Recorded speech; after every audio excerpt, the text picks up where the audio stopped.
on on Facebook, man, I'm excited about today's 10-minute tune-up. I'm looking forward to it. Hey, come on, y'all. Let's get into this 10-minute tune-up. Y'all know I need you to do. I need you to tap somebody in, call them, and tell them, come on, it's time to get your day off to a great start. It's going to be a great week. It's going to be a week of winning. That's the way I see it. I always anticipate having a great week.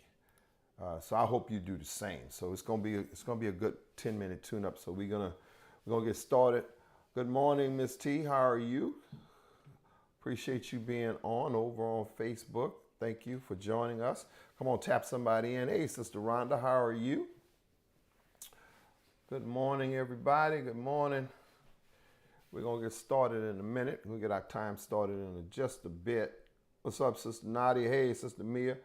Good morning to everybody. We're going to get started in a little bit. I hope everybody had a great weekend.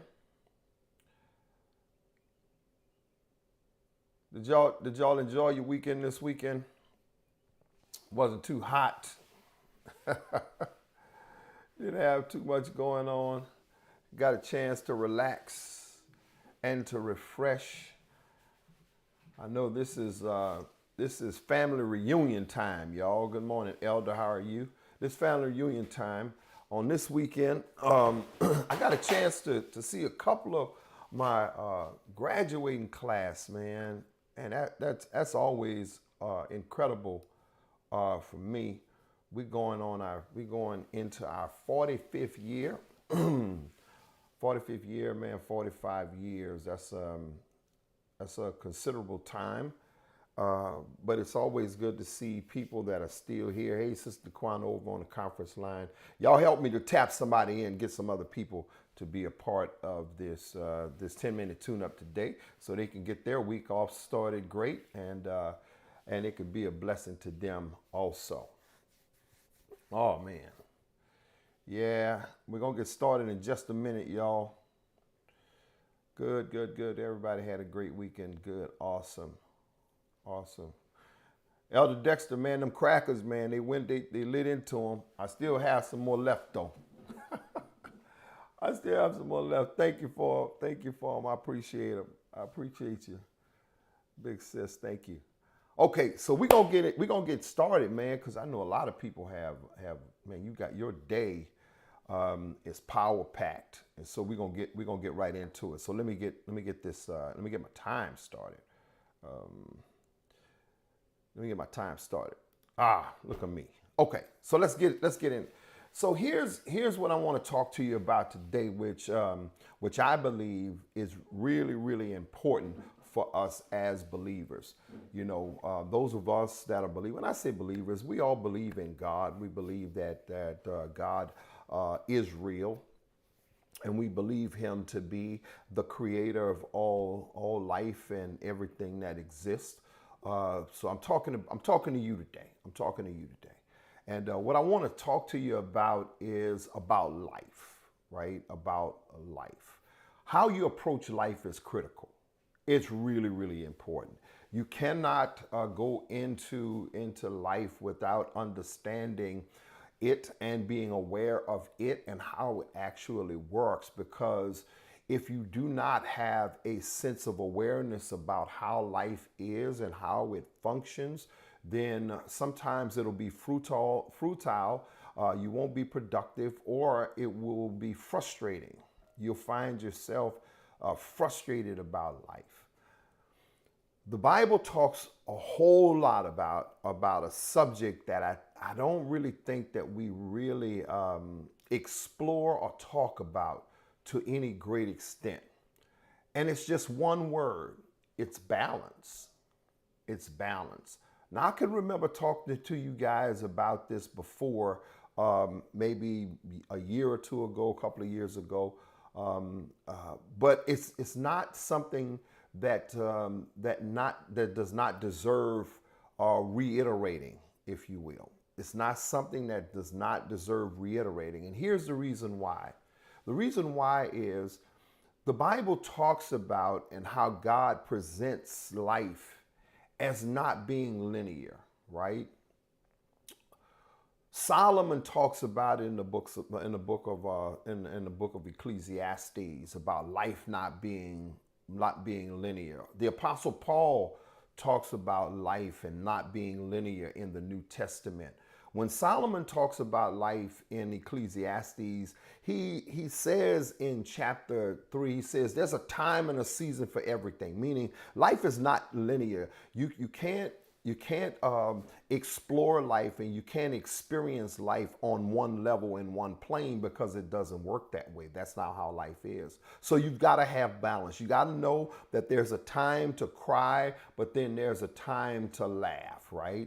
There's a time to plant or to sow, but there's a time to pluck up that which is planted, to have a harvest. So it's not a linear experience. And so because of that, you gotta approach it that way. And if you approach life with the sense of it having twists, turns, ups, downs, ins, and outs, you're gonna realize that your life can be essentially an amazing life. You just gotta prepare for those times. You gotta understand that life needs to be lived balanced. You gotta have a balanced life.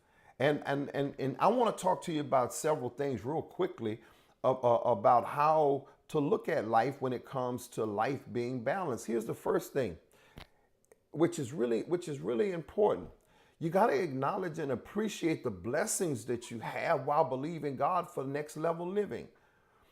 I think some people are so enthralled or so focused on getting to that next level, man. I want to live a blessed life. I want to go to the next level. Okay, that's good. Right.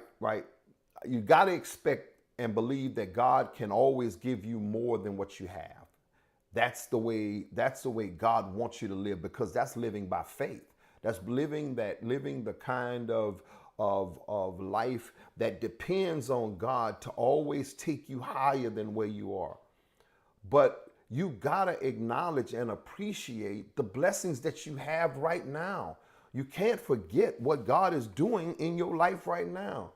You know, if you have a next level car, if you got a next level car you're believing for, y'all, then that's good. That's good.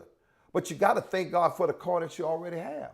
You got to acknowledge and appreciate that if it had not been for him doing what he's done in your life already, that your life would not be worth living.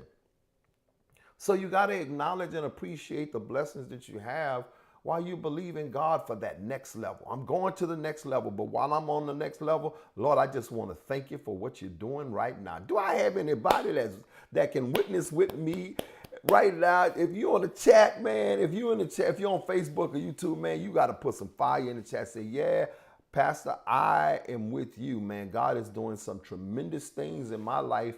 I want to go to the next level. I got some things I'm believing God for, but right now, I just thank him for what he's doing for me right now.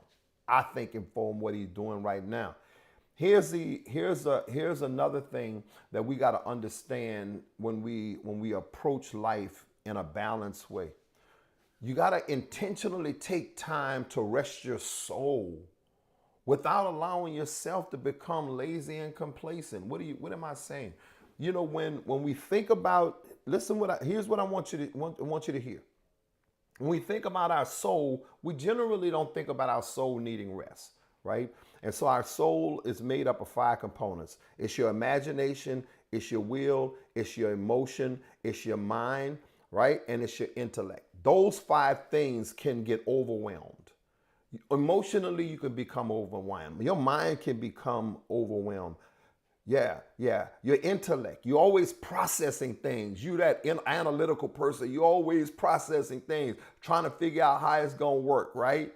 And so those aspects of your soul can be weary, man. You got to rest those things. You got to rest the aspects of your soul. You got to rest your soul. But you can't rest so much till you get so complacent and lazy you don't never want to do anything else either.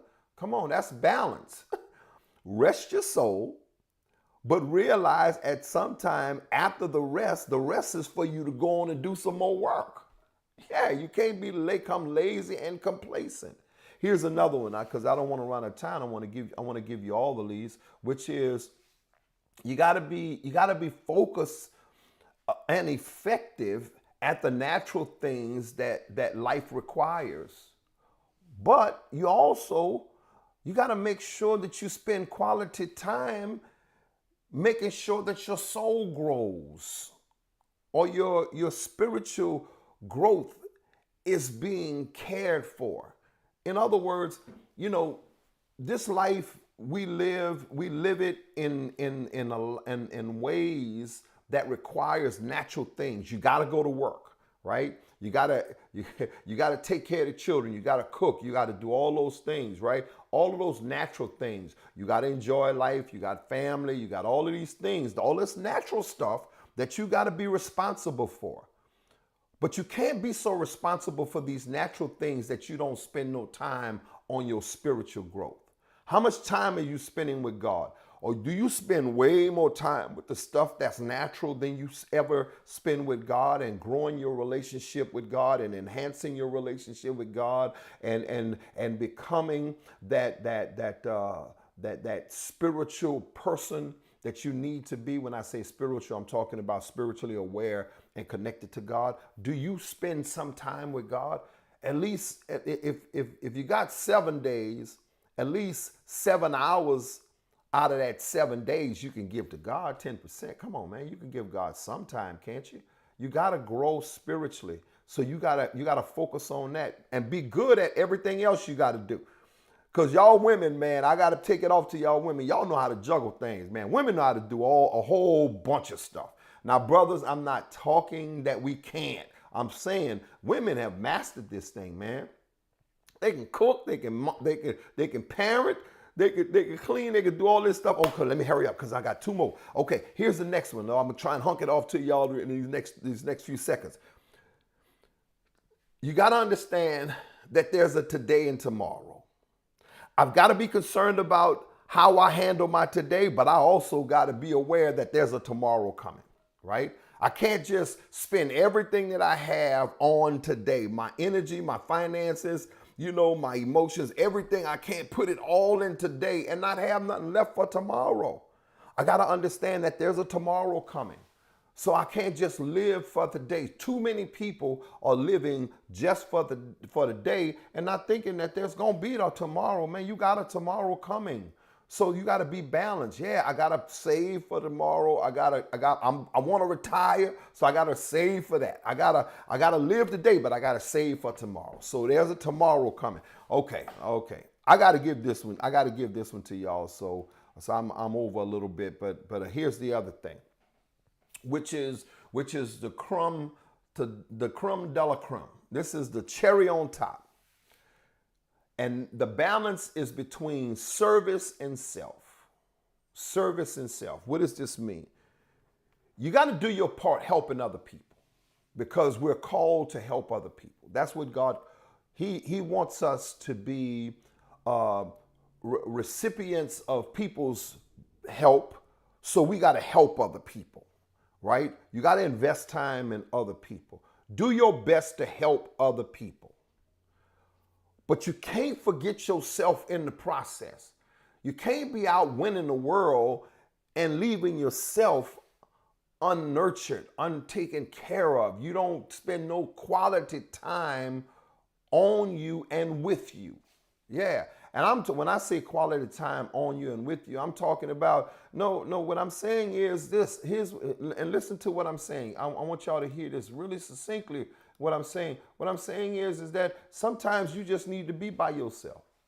How many times did you just take some me time, some self time? I'm just gonna take me a quick ride, man. I just need to go take me a ride. Go give me some ice cream. Myself. I'm just gonna do that for me.